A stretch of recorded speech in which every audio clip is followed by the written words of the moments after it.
oh my gosh, can you say what you talking about, Willis? Say it, say it. You know, and then one time this girl was like, oh my gosh, you look like Lil Webster. I'm like, don't you mean Arnold? She's like, no, I mean Webster. Oh my gosh, you look like Arnold and Webster. Oh my gosh, yes, yes. I'm like, how can I look like two different people at the same time? She's like, well, if you do this, you look like Arnold.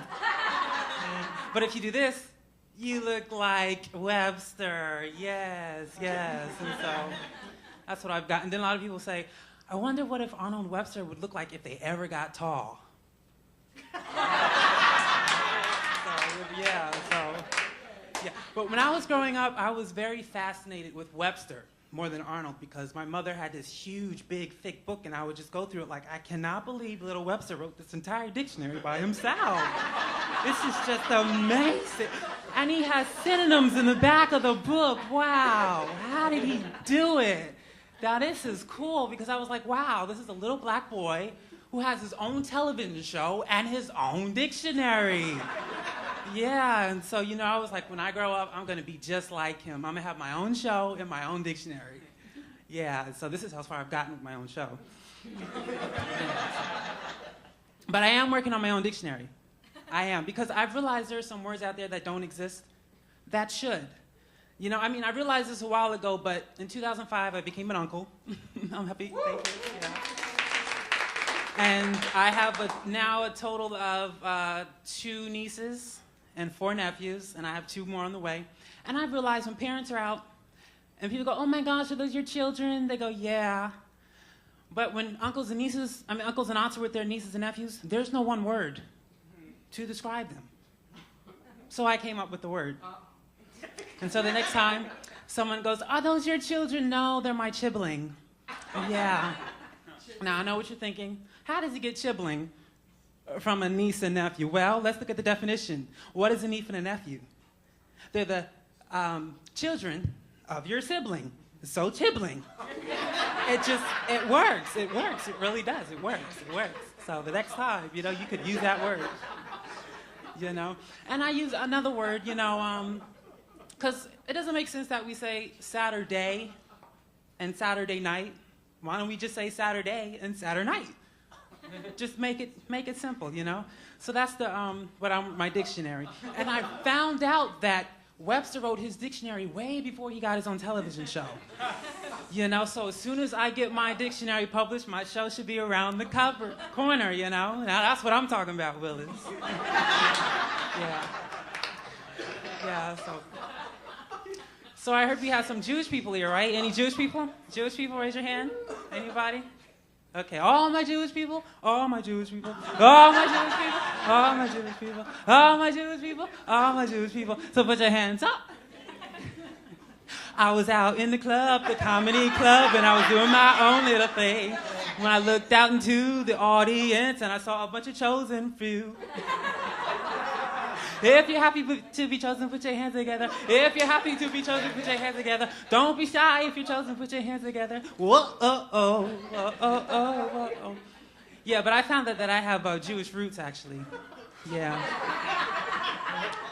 I know what you're thinking. That black boy is not Jewish. Now, you see, that's where you're wrong, because I'm not a black boy, I'm a brown man. There's a difference. But anyway, yeah, I have Jewish roots, and I proof, you know, because they told me I was Jewish. They did. They told me that Father Abraham had many sons, and many sons had Father Abraham. They told me that I was one of them, and so are you. So let's just praise the Lord. Right arm, right? Now, I know what you're thinking. You can only be Jewish if your mother's Jewish. Well, then hell, Mother Sarah had many daughters. Many daughters had many Sarah. I'm one of them. I don't care about you. Let's praise the Lord, okay? If I said I'm Jewish, I'm Jewish. Get off my back, all right? Shalom.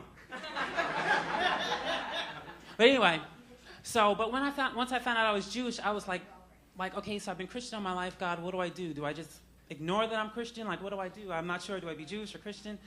And so I was praying, and he answered my prayer because this lady came up to me. She's like, would you like to be a part of our group? And I was like, yeah. So for a whole month now, I've been a part of the, what would the Jews for Jesus do? And it's been wonderful. And what we do is we go different places and we witness to people, you know. We witness to the sinners. I mean, the hard, deep, terrible sinners, you know, like the politicians and the CEOs and the Wall Streeters, all of them, right? And so I was out with this one, because what they do is they put you in groups of 2 or 3 and you go out and you witness. And I was with this one woman who was witnessing with me. And apparently she read the Bible, but I think the pages were all mixed up because she was witnessing to, a mosquito. A mosquito. She was witnessing to, a blood-sucking insect. A politician.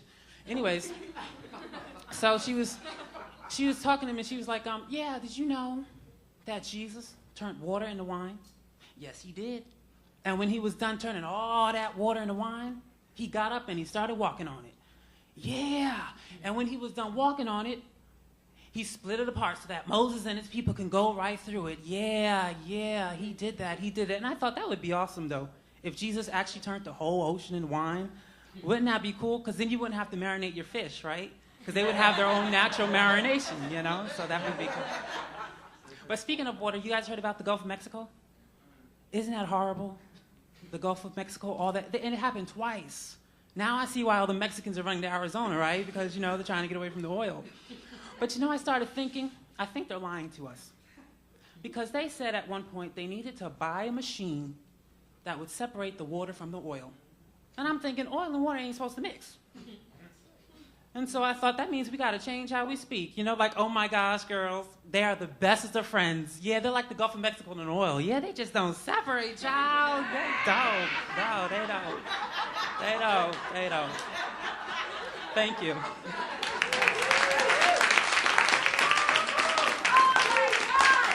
Oh, thank you, Al Sharpton. Thank you.